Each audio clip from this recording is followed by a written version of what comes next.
नमस्ते हमारे प्यारे प्यारे भाइयों, कैसे हैं। Maths concept king YouTube channel पर मैथ्स की कंसेप्चुअल दुनिया में एक और शानदार, खतरनाक, प्यारा सा, मीठा मीठा मेरे भाई कॉन्सेप्ट सीखने के लिए आपका स्वागत है दोस्त। ठीक है जी। इस चैनल पर हम डेली खतरनाक कॉन्सेप्ट एंड ट्रिक बच्चों को सिखाते हैं और आज की क्लास में हमने अर्थमेटिक का जो सबसे महा इंपॉर्टेंट चैप्टर है प्रॉफिट एंड लॉस, लाभ हानि का एक ऐसा गजब तरीका बताऊंगा जो आपको कहीं किताब में नहीं मिलेगा, गूगल पे नहीं मिलेगा, किसी ने आपको समझाया नहीं होगा। एक हम यहां पे प्रॉफिट लॉस डिस्काउंट का पूरा टाइप पढ़ेंगे जिसपे लेटेस्ट टीसीएस ने बहुत सारे सवाल पूछे हैं एसएससी रेलवे के अलग अलग एग्जाम्स में। ठीक है, हर बच्चे को ये सवाल बनाना आना ही चाहिए। मैं अगर कहूं 90% बच्चे इस सवाल को लॉन्ग मेथड से छोड़ो कैसे भी बना ही नहीं पाते। ठीक है, लेकिन आज के बाद कभी भी इस टाइप के सवाल में आपको जीवन में दिक्कत नहीं आएगी। ठीक है, तो अगर आपको ऐसी शानदार शानदार तरीके सीखने तो ये हमारा यूट्यूब चैनल है मैथ्स कॉन्सेप्ट किंग। मैं डेली कुछ ना कुछ सिखाता हूं मेरे भाई, अलग अलग। ठीक है, वो चीज जो बच्चों तक पहुंच नहीं पाती, टीचर भी पेड क्लासेस में इग्नोर कर देते हैं, वो चीज मैं यहां पे पढ़ा रहा हूं जिसमें अर्थमेटिक भी है, एडवांस भी है, कैलकुलेशन की ट्रिक भी है, गजब गजब। ठीक है जी, तो आप सब बच्चे इसको सब्सक्राइब कर लीजिए। ओके, चलो शुरू करें प्रॉफिट लॉस का बहुत शानदार कॉन्सेप्ट। ठीक है ना, एक पूरा हम स्पेशल टाइप आज कवर करेंगे। सबसे पहले छोटा सा कॉन्सेप्ट समझ लेते हैं।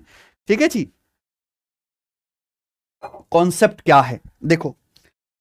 मान लो आप एक व्यापारी हैं, व्यापारी का काम क्या है, एक जगह से सामान खरीद के ग्राहक को बेचना, थोक में सामान खरीद के ग्राहक को बेचना। तो आप पहले एक सामान खरीदते हो, वो क्या होता है, लागत मूल्य या कॉस्ट प्राइस। फिर व्यापारी अपनी मर्जी से उस पर जो है मार्क प्राइस लिस्ट करता है, अंकित मूल्य फिक्स करता है। तो मार्क प्राइस कॉस्ट प्राइस से जितना ऊपर लगाया जाता है वो क्या कहलाता है, मार्कअप, मार्कअप परसेंटेज। अब अगर सामान पे भैया दुकानदार की मर्जी, दुकानदार कस्टमर को क्या देता है, डिस्काउंट। तो इस मार्क प्राइस पे मेरे प्यारे भाई दुकानदार डिस्काउंट देता है D1%, D1% कम करके बेचता है। कस्टमर अभी भी नहीं लेता और डिस्काउंट मांगे कस्टमर, तो आप कस्टमर को D2% और दोबारा डिस्काउंट देते हो, इसी प्राइस पर और D2% डिस्काउंट देते हो। फिर वस्तु की कीमत और कम हो जाएगी और सस्ती हो जाएगी, ग्राहक अभी भी नहीं खरीदने को तैयार, आप और डिस्काउंट देते हो, D3% डिस्काउंट और देते हो। ये क्या है बेटा, सक्सेसिव डिस्काउंट, क्रमागत छूट। आपने मार्क प्राइस को पहले D1% कम किया, फिर D2%, फिर D3%, आपने लगातार 3 डिस्काउंट दिए और फाइनली आपने वो वस्तु कस्टमर को सेलिंग प्राइस में बेच डाली। तो भाई आपने खरीदी थी सीपी में, बेची कितनी में, तो इनका जो नेट चेंज होगा वही क्या होगा, आपका प्रॉफिट या लॉस परसेंटेज होगा। समझ में आ गया, आप बोलोगे हाँ जी सर। यानी कि अगर आपको प्रॉफिट परसेंटेज निकालना है तो कैसे निकलता है, सीपी क्रिय मूल्य को बेस मान के कि वस्तु पे प्रॉफिट कितने रुपए का हुआ है बटे कॉस्ट प्राइस इंटू 100%। अगर आपको यह पता करना है कि आपने डिस्काउंट कितना परसेंट दिया, छूट प्रतिशत क्या है, तो डिस्काउंट किस पे निकाला जाता है, मार्क प्राइस पर। नीचे मार्क प्राइस अंकित मूल्य, ऊपर आपने डिस्काउंट कितने रुपए का दिया, परसेंटेज में गुणा 100%। ये सब छोटी छोटी बातें हैं जो आपको आनी चाहिए, लेकिन केवल इन बातों को जानने से सवाल सॉल्व नहीं होते। जब तक आपको बेहतर मेथड ना पता हो, वो कहां मिलेंगे, हमारी छत्र छाया में। आ जाइए, कॉन्सेप्ट आपने जान लिया। एक सवाल मैं आपको दिखाता हूं, तो जीडी के पेपर में आया था 2022 में। मैं आपसे पूछता हूं, जरा सवाल करके दिखा दो आप। सोचो, तसल्ली से सोचो और बताओ।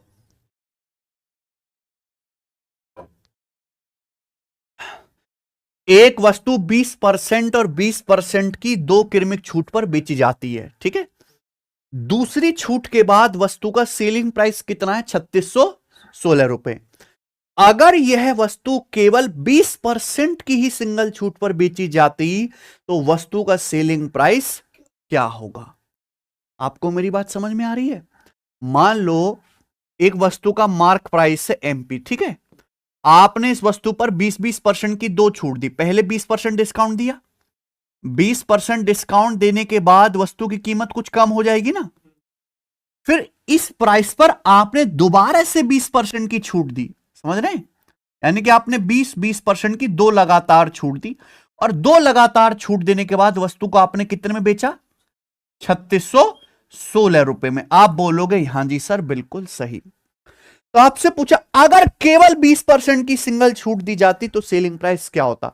बच्चों की सबसे बड़ी गलती, वो क्या निकालने लगते हैं, यहां से मार्क प्राइस निकालना ही नहीं है। थोड़ा बढ़िया सोचो, अगर ये केवल 20% का ही डिस्काउंट दिया जाता, यानी कि दूसरा वाला 20% का डिस्काउंट ना देते, तो वस्तु किस प्राइस में बिकती, इस प्राइस में।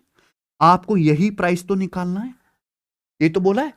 अगर केवल 20% की एक ही छूट पर बेचा जाता, मार्क प्राइस पर 20% का सिंगल ही डिस्काउंट देते, तो वस्तु इस प्राइस में बिकती ना, यही प्राइस तो पूछा है।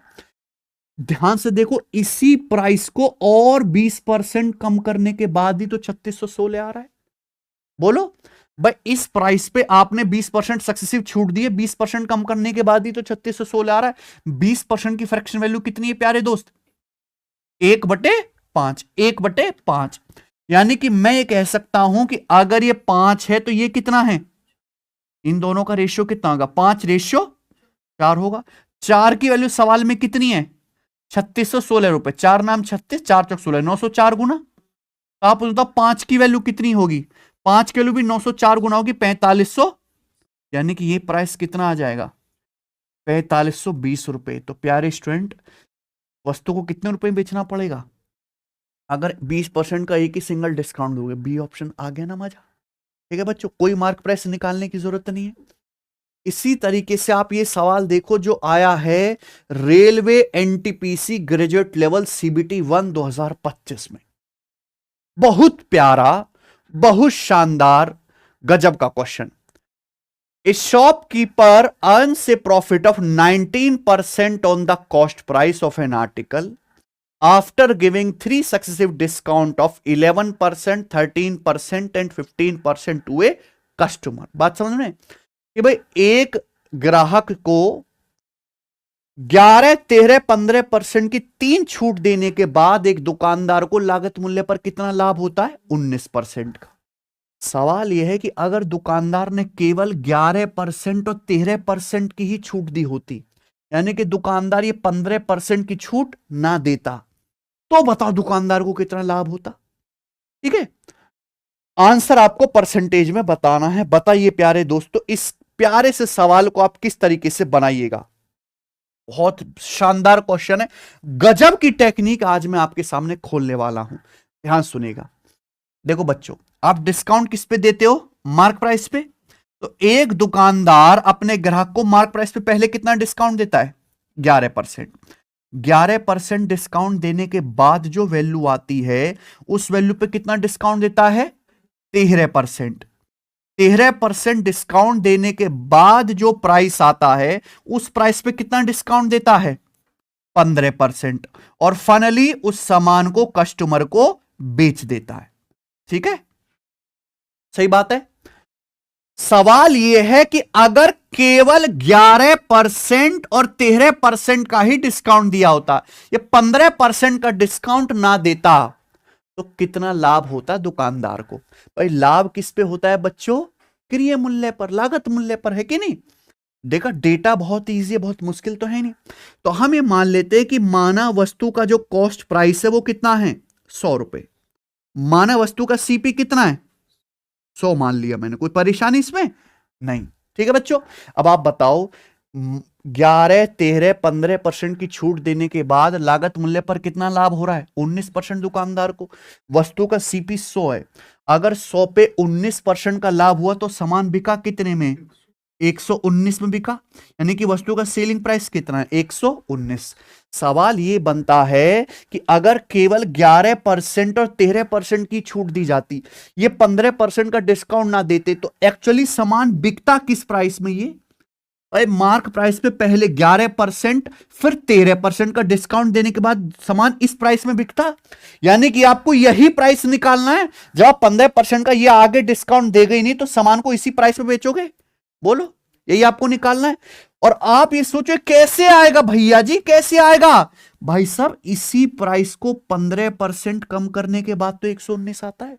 15% की फ्रैक्शन वैल्यू कितनी है, 5%, 1/20, 15%, 3/, यानी कि 20 पे 3 का डिस्काउंट, अल्टीमेटली 20 का सामान कितने में, तो 17 की वैल्यू कितनी है ये, यानी कि कितना, 7 गुना, 17 7 119, 7 गुना है। ठीक है बच्चों, तो 20 की वैल्यू कितनी होगी, 7 गुना ये भी कितना आ जाएगा 140, यानी कि ये प्राइस कितना 140। तो अगर आप मार्क प्राइस पे केवल 11 और 13% का डिस्काउंट दोगे तो सामान कितने में बिकेगा बाल को 140 में, यानी कि 100 रुपए के सीपी का सामान कितने में बिका, 100 के सीपी का सामान 140 में बिका। 100 में जो भी चेंज आता है डायरेक्ट किस में आता है, परसेंटेज में। 100 का सामान 140 में बिका तो आपका लाभ कितना आ जाएगा, क्या है सवाल का आंसर, ऑप्शन नंबर सी बताइए। अगर मजा ना आया हो, ठीक है मेरे प्यारे भाई, है ना गजब का तरीका। आगे भाई देखिए, बिल्कुल सेम क्वेश्चन है, सीजीएल 2023 प्री के पेपर में आया है। अब लिखना थोड़ा कम कर दो मेरे भाई, क्योंकि आप अब मेथड समझ गए, अब दिमाग में सोचो जितना कर सकते हो। एक दुकानदार एक कस्टमर को 5, 10 और 15% की लगातार 3 छूट देने के बाद वस्तु के लागत मूल्य पर 40% का लाभ कमाता है। शॉपकीपर ने पहले 5% छूट दी, फिर 10%, फिर तीसरी छूट दी 15%, लाभ कितना हुआ 40% का। बोला अगर दुकानदार ने केवल 5 और 10% की ही छूट दी होती तो प्रॉफिट परसेंटेज क्या होता। केवल 5 और 10% की छूट देता, 15% का डिस्काउंट नहीं देता, तो लाभ क्या होता। डेटा बहुत आसान है। मान लो कि जैसे वस्तु का सीपी यानी कि कॉस्ट प्राइस क्रिय मूल्य कितना है 100 रुपए, अब 5, 10, 15% डिस्काउंट देने के बाद कितना लाभ हो रहा है 40% का। 100 पे 40% का लाभ हो तो सामान बिका कितने में 140 में। ये 140 रुपए मार्क प्राइस पर 5%, 10% और तीसरी 15% डिस्काउंट देने के बाद आया है। बात समझ में आ रही है। आपको इस बार केवल 5 और 10% का डिस्काउंट देना है। ये जो तीसरा थर्ड डिस्काउंट है 15%, ये नहीं देना है। तो जब आप ये 15% डिस्काउंट नहीं दोगे तो सामान को बेचोगे किस प्राइस में, इस प्राइस में ये आपको निकालना है। अभी इसी प्राइस को तो 15% कम करने के बाद 140 आया होगा। 5 और 10% तो आप दे ही रहे हो, और 10% डिस्काउंट देने के बाद जो वैल्यू आते उसी वैल्यू को 15% डिस्काउंट देने के बाद तो आपने 140 में बेचा है। क्लियर है कि नहीं। तो भाई ये 15% की फ्रैक्शन वैल्यू कितनी होती है 5% 1/20, 15% 3/20, यानी कि 20 पे 3 का डिस्काउंट हुआ तो अल्टीमेटली 20 का सामान बिका कितने में 17 में। और 17 की वैल्यू कितनी है यहां पर बताओ कितने गुना 17 8 100.4, तो 17 दूनी 34, कितना बच गया 6 0 17 51, 8.23 टाइम्स। तो यहां भी 20 की वैल्यू भी 8.23 टाइम्स हो जाएगी ना। बताओ कितने गुना आ जाएगा ये 160 और 23 दूनी 46, यानी कि 164.6 एप्रोक्स है कि नहीं। तो आप मुझे बताइए 100 रुपए के सीपी का सामान कितने में बिक गया 164.6 में। तो 100 में डायरेक्ट आंसर परसेंटेज में आएगा तो अप्रोक्स कितना प्रॉफिट हुआ आपको 64.6% के करीब, यानी कि पहला ऑप्शन। हो गया सवाल, क्या नहीं कर पाओगे। ठीक है, तो इतना सा ये क्वेश्चन है मेरे भाई, लेकिन आपको यहां पे रिवर्स मेथोडोलॉजी का इस्तेमाल करना। ठीक है जी, आ जाते हैं। अच्छा एक चीज मैं बताऊं, बहुत सारे बच्चे जो रेलवे की ही खास तैयारी कर रहे हैं, रेलवे का पेपर टीसीएस करा रहा और उसमें ऐसे ही कैलकुलेटिव सवाल आजकल आते हैं। देखो रेलवे का पेपर ऐसा है कि 70% 80% बहुत ज्यादा इजी आएगा, लेकिन 20-30% ऐसा है जो बालगों की खटिया खड़ी कर देता है और उसी की वजह से सिलेक्शन रुकता है। ठीक है, तो अगर रेलवे की कंप्लीट फुल फ्लैश तैयारी करनी है सारे ही सब्जेक्ट की मेरे भाई, आप मैथ भी पढ़ें, बढ़िया रीजनिंग भी पढ़ें, बढ़िया साइंस भी पढ़ें, तो सिलेक्शन वेपर जो हमारा रेलवे फाउंडेशन बैच है तो 2026 और 27 में होने वाले रेलवे एग्जाम के लिए डेडिकेटेड है, इसको ज्वाइन करके पढ़ सकते हैं। ये लाइव बैच है पूरा का पूरा, ठीक है, रिकॉर्डेड भी हम आपको देंगे। आइए ये बताओ बच्चे, ये सवाल तो यूपीएससी सीडीएस के पेपर में आया है लेटेस्ट 2025 में। सोचो जरा, हम भी तो देखें क्या आप इतने मानसिक रूप से मजबूत हो गए कि सवाल को सोच के कर पाओ। एक दुकानदार 3 लगातार छूट 10%, 20% और 25% की देता है, ठीक है, जिसके बाद कितना लाभ होता है 8% का।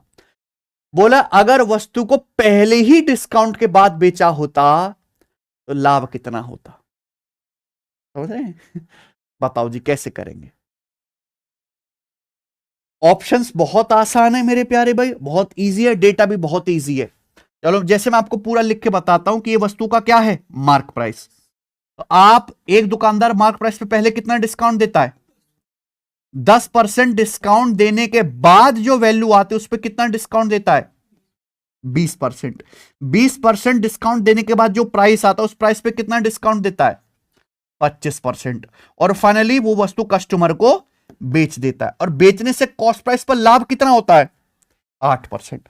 तो मानो जैसे वस्तु का क्रय मूल्य है बच्चों 100 रुपए, तो 100 रुपए पे अगर 8% का प्रॉफिट हुआ तो सामान बिका कितने में बच्चों, 108 में। बोलो बात समझे। बोला अगर उसने वस्तु को पहले ही डिस्काउंट के बाद बेचा होता तो लाभ क्या होगा, अगर पहले डिस्काउंट के बाद बेचोगे यानी कि केवल 10% डिस्काउंट दोगे तो सामान इतने में बेचेगी। आपको ये वैल्यू निकालनी है, यानी कि आपको 20% और 25% का डिस्काउंट देना बंद करना है। बोलो तो आप जो था इसी प्राइस को 20% और 25% कम करने के बाद ही 108 आता है। तो चाहे तो आप यहां पे फॉर्मूला लगा लो, चाहे आप यहां पे रेशियो लगा लो, दोनों ही रास्ते आपके पास हैं।